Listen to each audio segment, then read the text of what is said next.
జై హింద్, జై భారత్, జై తెలంగాణ. ఫ్రెండ్స్, నేను మీ Girish Daramuni. Welcome to our channel Chitragupt. ఒక నేషనలిస్ట్, ఒక జర్నలిస్ట్, జాతీయవాద భావాలున్నోడు, కట్టర్ సనాతని అజిత్ భారతి పైన ఎస్సీ/ఎస్టీ కేసు. ఆయనను బుక్ చేసిండ్రు. కొంతమంది దళితులు ఆయన మీద కేసు వేసిండ్రు, ఎక్సెట్రా ఎక్సెట్రా అని కథనాలు వస్తున్నాయి. ఢిల్లీ పోలీస్ స్టేషన్లలో రికార్డ్ అయింది అని చెప్తున్నారు. అజిత్ భారతి ఈ కథనాలకు అన్నిటికీ స్పందిస్తూ ఆయన ఏమని అన్నాడంటే, నేనేదైతే మాట్లాడినో దాని మీద ఇప్పటికీ అఖండ నిలబడ్డా. ఎస్సీ/ఎస్టీ యాక్ట్ ఏదైతే నా మీద పెట్టినరో దీన్ని నేను కేసు కొట్లాడతా అని చెప్పిండ్రు. అండ్ మోర్ ఓవర్ క్లియర్ కట్గా ఆయన అన్న మాటలు ఏంటంటే, ఎవరన్నా మా అమ్మని కానీ మా అక్కని కానీ ఆ కాడికి వస్తే నా కుటుంబ సభ్యులను కానీ ఎవరన్నా ఏమన్నా అంటే నా హక్కు కాదా తిప్పి కొట్టేది, ఒక కొడుకులాగా నా బాధ్యత కాదా అన్న మాటలు ఇలా యావత్ భారతావనిని కదిలేస్తున్నాయి. చర్చిద్దాం ఫ్రెండ్స్, లెట్స్ డిబేట్. కట్ చేసి సీన్ లోపలికి పోతే 23 ఆగస్టు రోజున ఒక ఫస్ట్ ఇన్ఫర్మేషన్ రిపోర్ట్ అంటే ఎఫ్ఐఆర్ దర్జ్ అయింది. ఎవరి పేరు మీద? యూట్యూబర్ అజిత్ భారతి పైన. Is a Nationalist and a journalist. ఏం పెట్టిండ్రు కేసు అని అంటే, ఒక డ్రకోనియన్ ఎస్సీ/ఎస్టీ యాక్ట్ పెట్టిండ్రు. ఓపీ ఇండియాలో కూడా కథనాలు వచ్చినాయి. ఇప్పటిదాకా మీకు నేను పేపర్లలో ఏమేమి వచ్చిందో వెనక స్క్రీన్ షాట్లు అన్నీ కనిపించినాయి.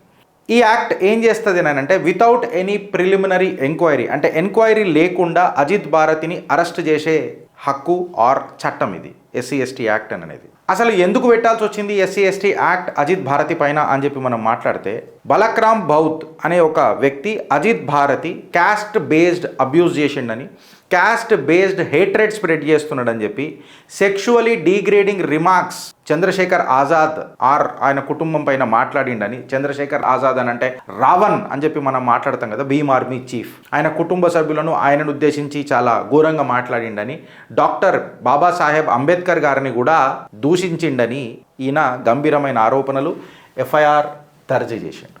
This is the FIR for your kind information. కాకపోతే ఇక్కడ అర్థం చేసుకోవాల్సిన విషయం ఏందని అంటే ఫ్రెండ్స్, ఇక్కడ అబ్సల్యూట్గా అసలు అజిత్ భారతి ఏం మాట్లాడిండు ఏంది అని అనేది ఒకటి మనము చర్చనీయాంశమైంది. ఇవాళ అజిత్ భారతి ఒక వీడియో చేసిండట.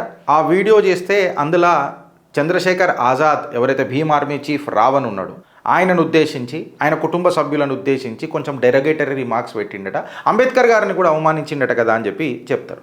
అసలు అజిత్ భారతి ఇట్లా ఎందుకు మాట్లాడాల్సి వచ్చింది అనే దాని మీద ఫస్ట్ చర్చ జరుగుతుంది ఫ్రెండ్స్. అయితే సింగ్ డెన్ అని ఒక సోషల్ మీడియా ఇన్ఫ్లుయెన్సరో యాక్టివిస్టో లేకపోతే ఎవరో ఆయన ఒక డిస్గస్టింగ్ కమెంట్ పెట్టిండు అజిత్ భారతికి. అజిత్ భారతిని ఉద్దేశించి పెట్టిండు. ఏమన్నానంటే, అరే రిజర్వేషన్ అప్పుడే అంతమైపోతుంది అజిత్ భారతి, ఎప్పుడైతే మీ అక్కనో చెల్లెనో భీమ్ ఆర్మీ చీఫ్ రావణ్ ఎవరైతే ఉన్నారు కదా ఆయన దగ్గరికి పంపిస్తే, ఇగో ఇట్లాంటి మాటలు ఆయన దగ్గరికి పంపిస్తే రిజర్వేషన్ అనేది అంతమైపోతుంది అని చెప్తారు. అప్పుడు అజిత్ భారతి దానికి స్పందిస్తూ మాట్లాడతాడు. మళ్ళీ ఇప్పుడు ఈ సింగ్ డెన్ గడేదైతే రాసిండు చూడు ఆడు మాట్లాడిండు చూడు, ఆడ్ అజిత్ భారతికి కమెంట్ పెట్టిండు చూడు, మళ్ళీ ఇది యాక్సెప్టెడేనా? Is this not a rape apologist mindset? అంటే ఇక్కడ మహిళలని ట్రేడ్ ఆఫ్ చేయడము, మంది దగ్గరికి పంపడము, ఇంటర్ క్యాస్ట్ హార్మోనీ కరెక్ట్గా ఉండాలా అని అంటే, బ్రాహ్మణుల మధ్యలో లేకపోతే దళితుల మధ్యలో హార్మోనీ కరెక్ట్గా ఉండాలనంటే, సఖ్యత కరెక్ట్గా ఉండాలనంటే బ్రాహ్మణ్ అమ్మాయిలని దళితుల దగ్గరికి పంపించాలా or Bhim army chief Azad దగ్గరికి పంపించాలా అని అనేది వాస్తవమా? కరెక్టా? దీన్ని సమర్థిద్దామా? ఫస్ట్ మీ కమెంట్ రూపంలో చెప్పురు జర ఫ్రెండ్స్. ఇప్పుడు అజిత్ భారతి దానికి రెస్పాన్స్ ఇస్తూ, ఈ సింగ్ డెన్ గానికి రెస్పాన్స్ ఇస్తూ మాట్లాడిన వీడియో ఒకసారి చూద్దాం ఫ్రెండ్స్. చూడండి. ये नहीं कि चमार हैं और एमपी हैं इसलिए विवाह कर दो, ऐसे नहीं होता है. चंद्रशेखर को स्वयं को उस योग्य बनाना पड़ेगा कि वो जो है किसी भी सवर्ण का उसकी बेटी का हाथ मांगे. आप ट्रायल के लिए अपनी बहन मेरे पास भेजना चाहते हो तो बढ़िया है, आई हैव एवरीथिंग.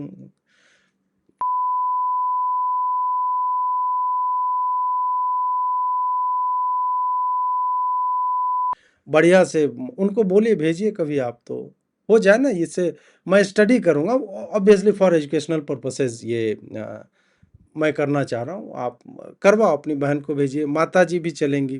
मुझे एजुकेशन के लिए जस्ट मैं रिएक्शंस देखूंगा कि तो I am game for it. तो आप भेजिए, उसके बाद देखेंगे कि कभी तो पता चले कि उससे क्या आदान प्रदान हो रहा है. చూసిరు కదా ఫ్రెండ్స్ ఈ వీడియో. ఇందులో అజిత్ భారతి ఏమని మాట్లాడిండు, సింగ్ డెన్ యొక్క కమెంట్కి రెస్పాన్స్ ఇస్తూ, అవురా భయ్ మళ్ళీ పెట్టిడు కదా మళ్ళీ పంపించండి. మళ్ళీ ఎవరికైతే చెప్పినావు కదా వాళ్ళ పేర్లు ఏవైతే ఉన్నాయి కదా, ఇప్పుడు ఈ ఎస్సీ ఎస్టీ యాక్ట్ ఎట్లా పోతుంది ఏం పోతుంది దాని మీద చర్చించే బదులు వీళ్ళకు ఒక అస్త్రం ఇచ్చి మన జిందగీలను కంప్లీట్గా హస్తగతం చేద్దామని అంటే, అతలాకుతలం చేద్దామని అంటే మనం యాక్సెప్ట్ చేద్దామా?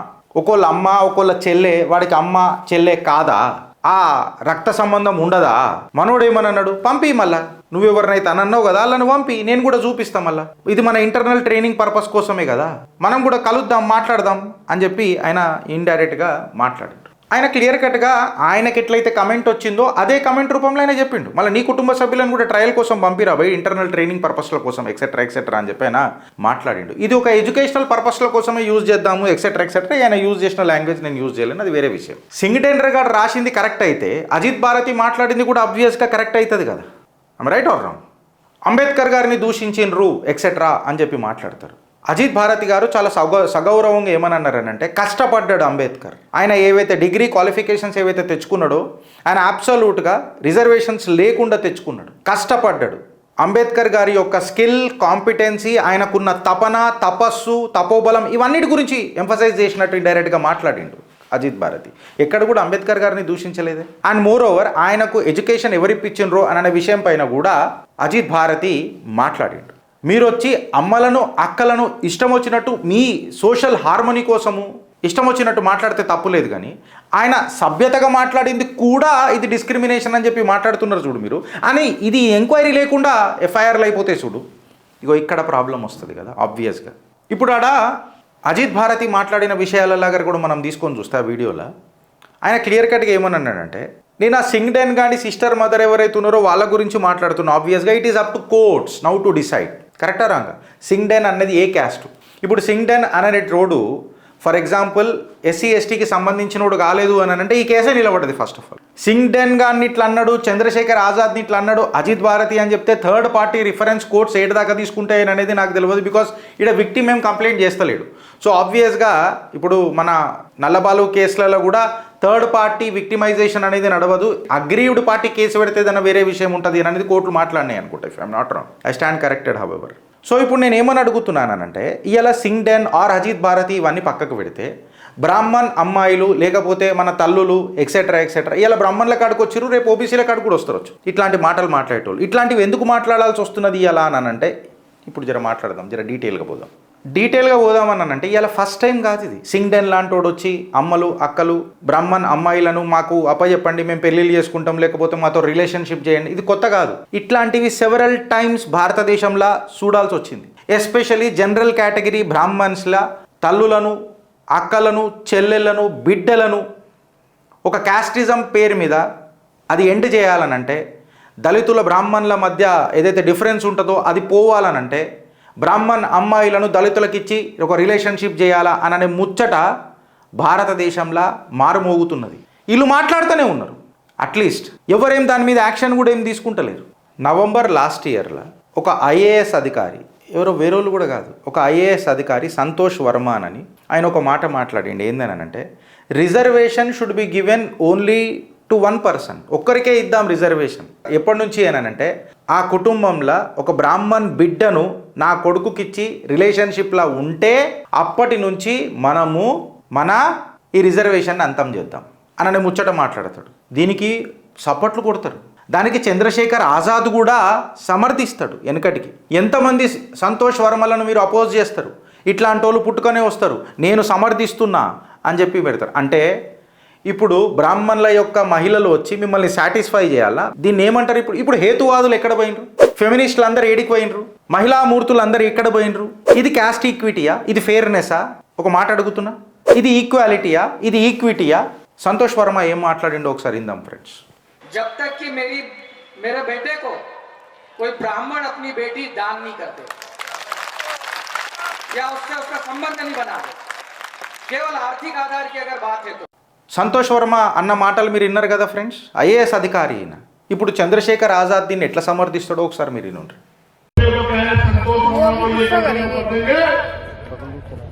कितने संतोष वर्मा को क्या करोगे?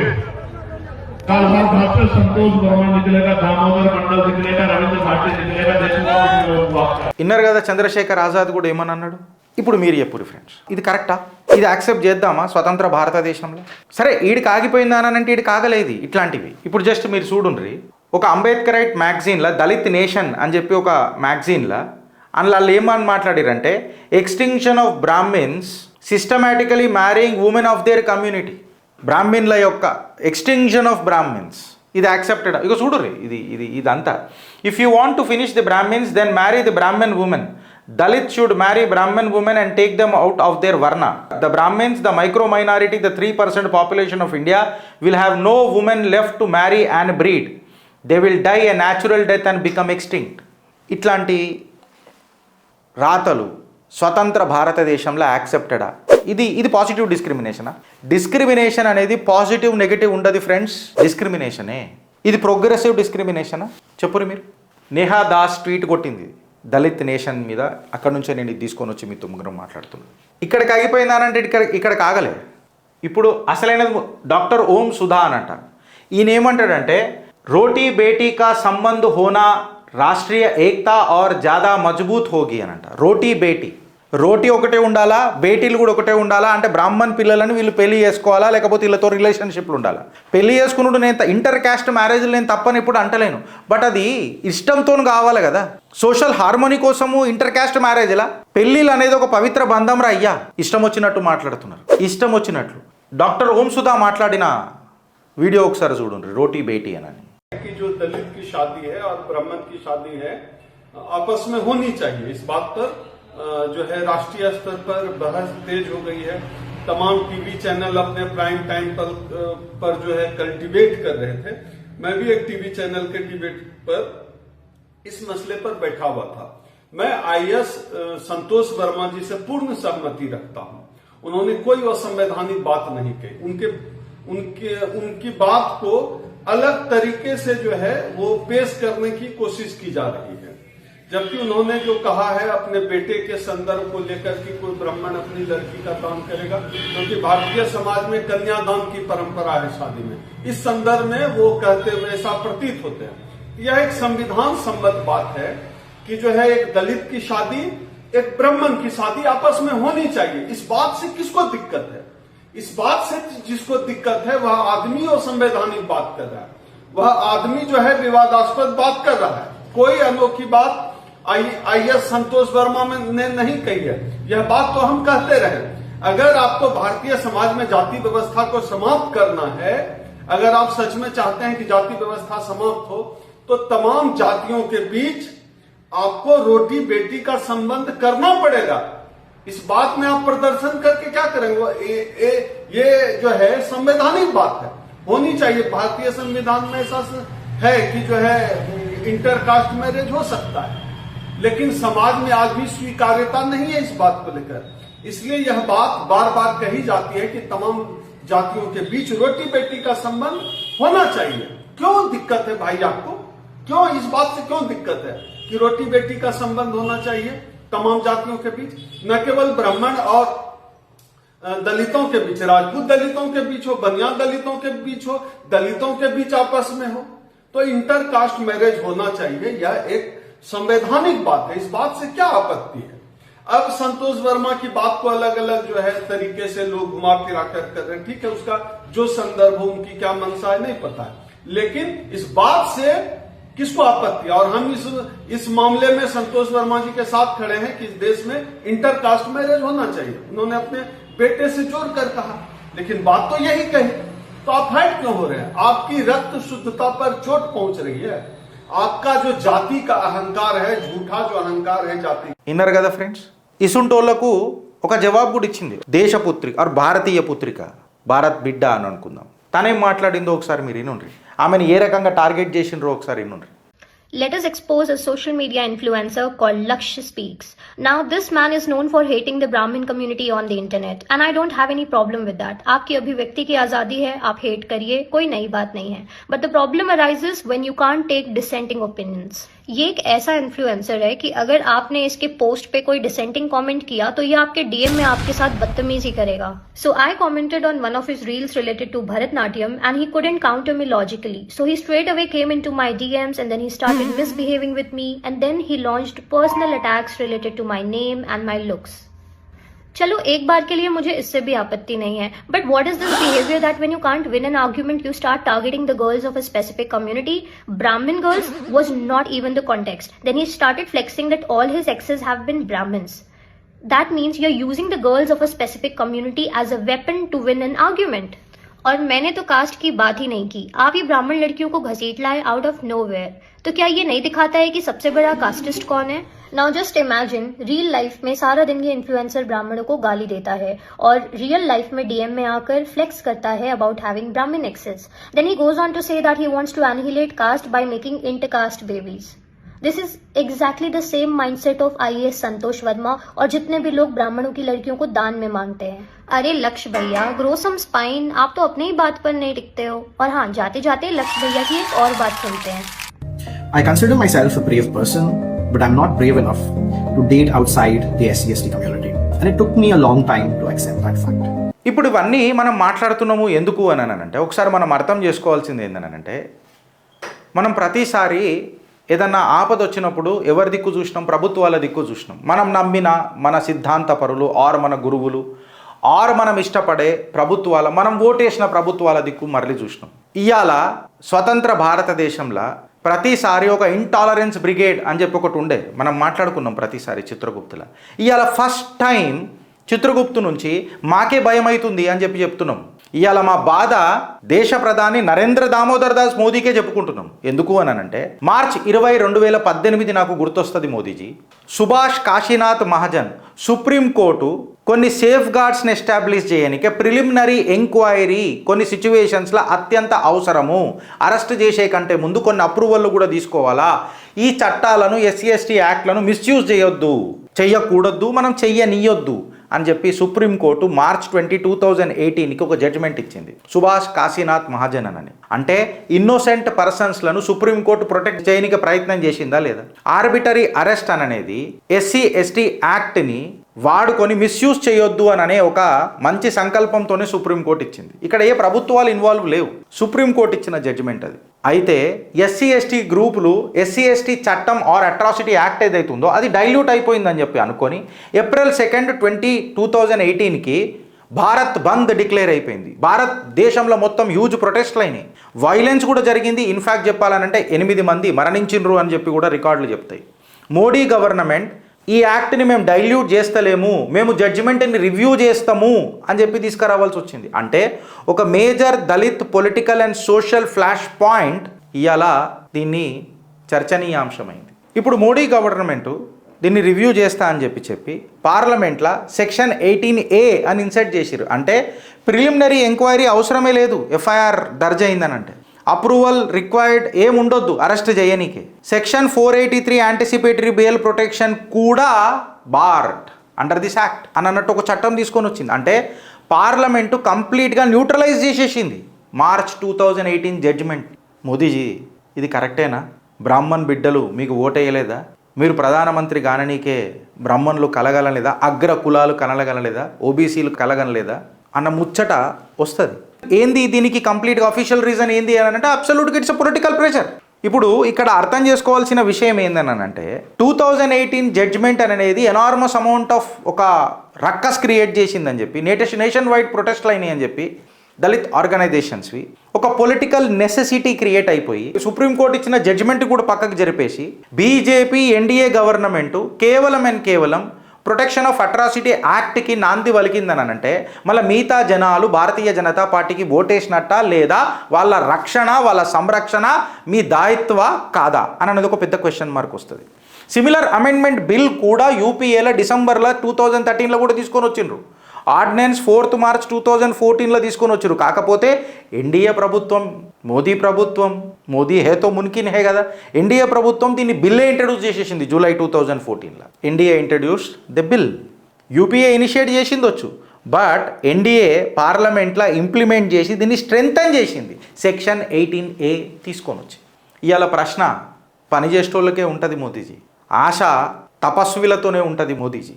ఇవాళ మీరు ఒక తపస్వి ఈ దేశానికి. సమాధానం నాకు కావాలనంటే నేను మోడీ దిక్కు చూస్తా, నాకు దేశం సురక్షితంగా ఉండాలంటే నేను మోదీ దిక్కు చూస్తా, నేను సంతోషంగా ఉండాలా, నా పిల్లల భవిష్యత్ మంచిగా ఉండాలనంటే మోదీ దిక్కే చూస్తా. ఇవాళ నేను నమ్మిన నా సిద్ధాంతం ఆర్ నేను నమ్మిన నా పార్టీయే కోర్ ఓటర్స్కి అగెయిన్స్ట్గా పోతున్నది అని అంటే మోదీజీ దీనికి సమాధానం ఎవరు చెప్తారు? మోదీజీ. భారత్ మాతాకి జై.